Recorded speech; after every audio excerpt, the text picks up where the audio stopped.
ҳамасола санаи 1 июн дар саросари ҷаҳон рӯзи байналмилалии ҳифзи кӯдаконро ҷашн мегиранд. Дар вилояти Суғд шаҳри Хуҷа низ имрӯз бо баргузор намудани як чорабинии калони фарҳангӣ дар боғи фарҳангиву фароғатии Наврӯзгоҳ рӯзи кӯдаконро таҷлил намуданд. раиси вилояти Суғд Раҷаббой Аҳмадзода ва раиси шаҳри Хуҷанд Фирдавс Шарифзода дар он иштирок намуда кӯдаконро бо ин рӯз табрик намуданд. раиси вилоят ҳамроҳи ҳамроҳони худ аз ҳамаи он гӯшаҳое ки кӯдакистонҳо барномаҳои фарҳангӣ омода намуда буданд дида намуданд. дар ҳузури раиси вилоят тарбиятгирандагони кӯдакистонҳо шеъру таронахонӣ, рақсу бозӣ ва хурсандӣ намуданд. Раҷаббой Аҳмадзода ҷиҳати дар сатҳи баланд ташкил намудани барномаҳои рангини кӯдакона ба масъулин ва хосатан ба роҳбарони кӯдакистонҳо арзи сипос баён намуд.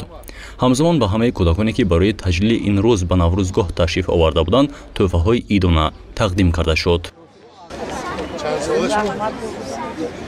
дар гӯшаи дигар бошад гӯшаи саломатӣ низ ташкил карда шуд. дар ин гӯша марказҳои саломатӣ, клиникаҳо ва дигар масоҳаи тандурустӣ намоиши дастгоҳҳои муосири тиббиро ба намоиш гузошта кӯдаконро аз муоина гузаронданд.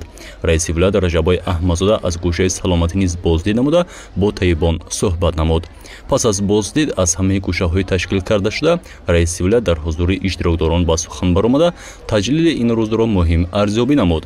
иттилоъ дода шуд ки бо дастгирии пайвастаи давлату ҳукумат имрӯз таваҷҷӯҳи аввалин дараҷа ба кӯдакону наврасон зоҳир карда мешавад, то ки онҳо дар кӯдакистонҳо таълим гирифтаву барои пешрафти кишвар дар оянда саҳмгузорӣ намоянд.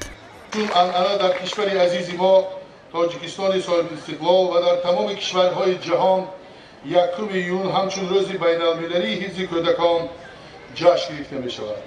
асосгузори сулҳу ваҳдати миллӣ, пешвои муаззами миллат, президенти ҷумҳурии Тоҷикистон ҷаноби олӣ муҳтарам Эмомалӣ Раҳмон таълиму тарбияи фарзандонро аз рисолати наҷиби падару модар ва вазифаи муқаддаси ҷомеа ҳисобида таъкид карданд, ки мо вазифа дорем наврасону ҷавононро дар рӯҳи арҷгузорӣ ба илму маърифат, худшиносиву худогоҳӣ ва ватандӯстию ватанпарастӣ тарбия намоем, то ки онҳо ворисони ҳақиқии ин давлату миллат буданашонро ботинан эҳсос намоянд ва барои ободии сарзамини аҷдодии хеш огоҳона саъю талош варзанд.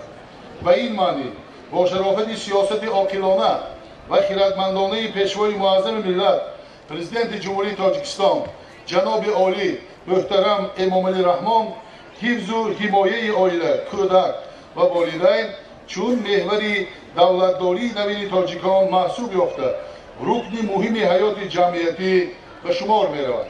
тавре иттилоъ дода шуд ҳоло дар вилоят 283 муассисаи таҳсилоти томактабӣ аз ҷумла 207 муассисаи таҳсилоти томактабии тобеи шӯъбаи маорифи шаҳру ноҳияҳои вилоят, 14 муассисаи таҳсилоти томактабии тобеи ташкилоту корхонаҳо ва 62 муассисаи таҳсилоти томактабии хусусӣ фаъолият намуда, дар он беш аз 44 000 кӯдак ба тарбия фаро гирифта шуданд. кӯдакон дар баромадҳояшон аз дастгириву таваҷҷӯҳи ҳамешагии пешвои миллат муҳтарам Эмомалӣ Раҳмон ва роҳбарияти вилояту шаҳр изҳори сипосмандӣ намуданд. чунин зиндагии афсонавӣ ба сарвари муаззам, асосгузори сулҳу ваҳдати миллӣ, пешвои тоҷикони ҷаҳон муҳтарам Эмомалӣ Раҳмон ва роҳбарону устодони ғамхор сипосгузорем. бояд гуфт ки роҳбарияти мақомоти иҷроияи ҳокимияти давлатии вилояти Суғд баҳри таъмини дастрасии кӯдакону наврасон ба таҳсили босифат, ҳифзи тандурустиву барқарорсозии саломатӣ ва бо мақсади рушди ҷисмонӣ ва фароғату роҳати онҳо шароити созгор фароҳам оварда барои дастгирӣ ва ҳавасманднамоии наврасони соҳибҳунару соҳибистеъдод пайваста озмуну фестивал ва мусобиқаву чорабиниҳои фарҳангиву маърифатиро бо иштироки бевоситаи кӯдакон доир менамояд.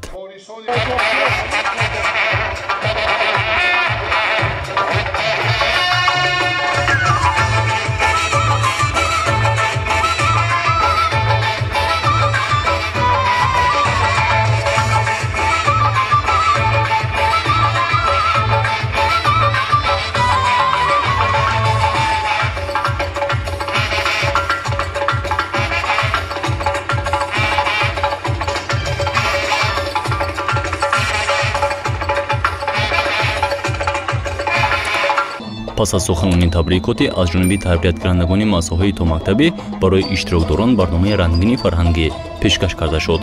гузориши Шамсе Наврӯзов ва Субҳон Одилҷонов барои барномаи иттилоъоти имрӯз.